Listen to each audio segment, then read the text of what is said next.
Bonjour Zolia, bonjour à tous les téléspectateurs de Zouzou Télé. Vous allez bien? Je vais très bien, merci. Bienvenue dans le plateau de Zouzou Télé. Ok, merci. Alors dites-nous, vous êtes très jeune, hein, oui, à dire votre âge, à voir votre âge, mais vous êtes déjà entrepreneur. Vous avez tout fait d'être entrepreneur alors que vous êtes très jeune. Ouais, je crois qu'il y en a qui sont bien plus jeunes que moi, qui sont entrepreneurs depuis plusieurs années. Donc moi, je crois qu'à la base, en fait, il y a l'amour dans ce qu'on fait. Et ça n'exclut pas qu'on travaille pour les autres. J'ai quand même travaillé pour les autres pendant quelques années avant. Vous aviez quel âge? J'avais quel âge quand je travaillais? J'ai travaillé pour une entreprise à l'ouest. J'avais environ 21 ans. 21 ans? Oui. Vous avez commencé tôt alors? Ensuite, en 2020 encore, je travaillais en même temps pour une entreprise. Donc, je gérais deux structures en simultané. Ben, c'est ce qui vous a poussé à vous lancer? Je me suis lancé en 2014. Mais à la base, c'était une question de débrouillardise. Donc, il fallait vraiment batailler pour s'en sortir. Donc, puisque j'étais étudiant à l'université de Tchang, et clairement, je devais gérer certaines responsabilités qui n'émanaient plus des parents. C'est comme ça que je me suis retrouvé en train de lancer la toute première boîte que j'ai eue, qui a refermé ses portes quelques mois après. C'était au Carrefour Arnaud, à quoi, oui. Et moi, j'étais à Tchang, étudiant à Tchang, et pendant les vacances, donc, je suis arrivé là, j'ai lancé l'entreprise, je suis retourné pour continuer mes études, mais malheureusement, celui que j'ai laissé là, donc c'est vrai qu'il y avait une question d'expérience et également une question de management à distance qui était assez complexe, donc je pouvais pas manager à distance. Lui également, comme il était là, il n'avait pas assez de compétences pour pouvoir gérer. Il y avait suffisamment de manque d'expérience aussi. On a dû fermer les portes. Quelques années plus tard, soit en 2016, j'ai relancé, là c'était une autre entreprise, et avec l'aide d'un de mes anciens enseignants d'université, on a travaillé pendant un moment avant d'étendre l'entreprise en 2018. Donc je crois qu'à la base, c'est cet amour de vouloir réussir qui me pousse à me lancer en entrepreneuriat. Et aujourd'hui, il faut dire que vous êtes un écrivain établi, hein, vous avez fait paraître 3 livres, si je ne me trompe. Oui, je suis écrivain, auteur de 3 livres, oui. 3 livres parmi lesquels? Mes 3 livres, 6 clés pour réussir votre projet d'entreprise. J'ai failli être prêtre et réussir possible même pour toi, fils de pauvre.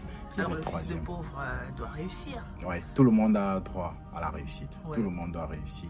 Et c'est la raison pour laquelle je pointe du doigt le fils du pauvre. Parce que nous sommes dans une société où malheureusement une couche de personnes ou une couche de population croit qu'elle n'a pas droit à la réussite. En fait, elle se dit que la réussite, la réussite est réservée à une catégorie de personnes et qu'elle n'en a pas droit. Alors, vous avez failli être prêtre. Vous avez failli être prêtre. Comment ça? J'ai failli être prêtre. J'ai eu l'amour pour le métier. J'ai commencé dans les petites activités, les premières activités qu'il fallait commencer. Je les ai commencées. L'amour arrivait en 2005.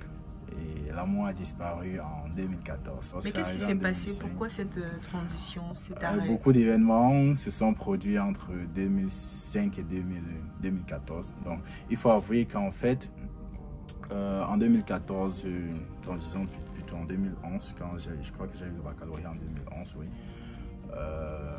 j'entre à l'université. J'entre à l'université en fait en attendant. Je ne sais pas si vous comprenez. Oui, on comprend. Nous sommes dans le contexte, en fait, en Afrique, on dit va à l'université, l'université de Tchang, en attendant que... sabbatique, hein. Donc, je partais en attendant qu'on ne finalise... Je suis en 2012, je crois.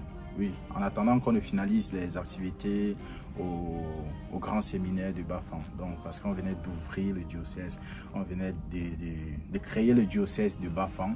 Et n'est-ce pas, il fallait prendre du temps pour mettre tout en place. Donc, je suis parti à l'université en attendant que le diocèse de Bafang ne se mette réellement sur pied et que le grand séminaire ne soit ouvert. Donc, j'arrive à l'université et 2 ans ou 3 ans plus tard, je change complètement d'idée. Ce produit une multitude d'événements, beaucoup de choses se sont passées et j'ai choisi clairement de mettre de côté cette vocation. Mais cela ne vous a pas empêché d'être spiritualiste? Oui, j'adore la spiritualité. J'adore la spiritualité parce qu'à la base, donc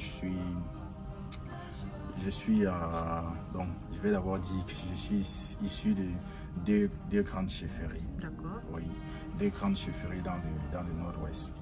D'accord. Bon, au-delà de tout ça, en tant qu'entrepreneur, vous êtes multicasquette. On a bien vu que vous êtes aussi dans la promotion du Made in Cameroun. Ouais. Qu'est-ce qui vous a poussé à sortir votre propre ligne de vêtements? Bon, à la base, j'aime le Made in Cameroun. Okay. Donc, j'aime les produits africains d'abord. Et la ensuite, chemise que vous portez d'abord, oui. Elle est de vous, hein, la chemise? Oui, oui. Il y a un style. C'est une marque de chez nous, de Fa Consulting qui est... À la touche d'op. Ouais. J'adore en fait les produits africains, c'est ça. C'est ce qui vous a poussé à... Oui, oui, c'est ça, le seul amour. Et votre propre ligne, ça existe où? En boutique, on peut trouver... En boutique, non, le faire à la commande. À la commande, oui. Ok. Bon, ben c'est très apprécié quand même, hein. Votre chemise, elle est très belle. Merci. Ok, au-delà de tout ça, que pouvez-vous dire hein, aux jeunes qui aspirent à l'entrepreneuriat également? N'y songez pas. Ah ouais? Non, je rigole.